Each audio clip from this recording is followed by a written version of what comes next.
تکبر نے امیر کو فقیر بنا دیا، یعنی کبر نے امیر کو فقیر بنا دیا۔ کہتے ہیں کہ ایک تاجر تھا جسے اللہ تبارک و تعالیٰ نے بہت زیادہ مال سے نوازا تھا۔ اس نے اپنے من پسند کی ایک خوبصورت لڑکی سے شادی کی، بڑا اچھا محل بنوایا، بیٹھا اپنی بیوی کے ہمراہ کھانا کھا رہا تھا، دروازے کے اوپر دستک بھی، تو کسی سائل نے آواز دی کہ اجرکم علی اللہ۔ بیوی کی عادت تھی کہ وہ اپنے دروازے سے کہ کسی سائل کو، کسی مانگنے والے کو خالی نہیں جانے دیتی تھی۔ اس نے خاوند سے اجازت مانگی کہ اگر آپ اجازت دیں تو میں ان میں سے ایک روٹی مانگنے والے کو دے دیتی ہوں، ایک روٹی سائل کو دے دیتی ہوں۔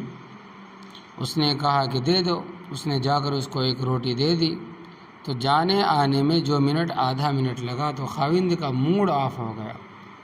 واپس آ کر کھانا کھانے لگی تو بولنے لگا کہ بدمعاش لوگ ہوتے ہیں، بہانے بنا لیے ہیں، مانگنے کے کماتے کیوں نہیں؟ غرض خوب اس نے باتیں کی۔ بیوی نے کہا کہ بھائی وہ اللہ تبارک و تعالیٰ کے نام پر مانگنے آیا ہے، اس کا معاملہ اللہ تبارک و تعالیٰ جانے، مگر اس نے بڑے متکبرانہ انداز میں گفتگو کی بات کی اور اللہ کو اس کا تکبر ناپسند آیا۔ یاد رکھنا کہ جو پروردگار دینا جانتا ہے وہ پروردگار لینا بھی تو جانتا ہے۔ حالات بدل گئے، چنانچہ کاروبار کے اندر نقصان ہونے لگ گیا، ون وے ڈاؤن، نقصان ہوتے گئے، حتیٰ کہ اس کو اپنا کاروبار ختم کرنا پڑ گیا۔ ایک وقت آیا کہ اپنا مکان بیچنا پڑا، اور ایسا بھی وقت آیا کہ اس نے اپنی بیوی کو بھی طلاق دے کر فارغ کر دیا۔ یعنی کہ جب کچھ تھا نہیں تو کیا کرتا؟ وہ اللہ کی نیک بندی اپنے ماں باپ کے گھر چلی گئی، اللہ میرے ساتھ خیر کا معاملہ فرمائے۔ کچھ عرصے کے بعد ایک اور تاجر تھا، اس نے اس کی طرف نکاح کا پیغام بھجوایا۔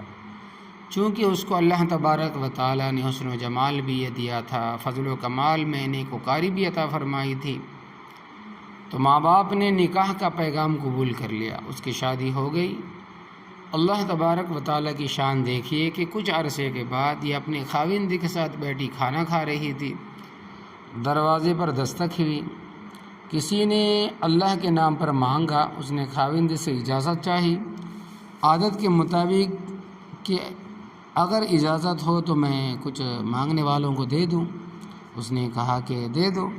یہ ایک روٹی لے کر گئی، جب وہ جا کر دروازہ کھولا تو اس نے کیا دیکھا کہ اس کا جو پہلا شوہر تھا، اتنا بڑا تاجر، آج اس کے دروازے پر سائل بن کر کھڑا ہے، اللہ تبارک و تعالیٰ کے نام پر مانگ رہا تھا۔ اس نے چیخ ماری، خاوند بھاگا کہ میری بیوی کو کیا ہوا؟ دیکھا تو رنگ پیلا،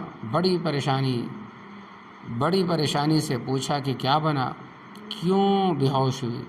اس نے کہا کہ میرے دروازے پر میرا پہلا خاوند سائل بن کر کھڑا ہے۔ اس نے بھی اسے دیکھا، پہچانا اور کہنے لگا کیا تم نے مجھے پہچانا؟ میں وہی سائل ہوں جو ایک مرتبہ تمہارے دروازے پر سائل بن کر گیا۔ اللہ تبارک و تعالیٰ نے سائل کو گھر اور بیوی کا مالک بنا دیا، اور گھر کے مالک کو دروازے پر سائل بنا کر کھڑا کر دیا۔ تو اللہ تبارک و تعالیٰ ہے ان اللہ علی کل شیء قدیر ہے، تو اس وجہ سے فرمائے کہ وَمَن یُہِنِ اللہِ فَمَا لَهُ مِن مُکرم۔ اللہ تبارک و تعالیٰ جسے ذلیل کرنا چاہے پھر اسے کوئی عزت نہیں دے سکتا۔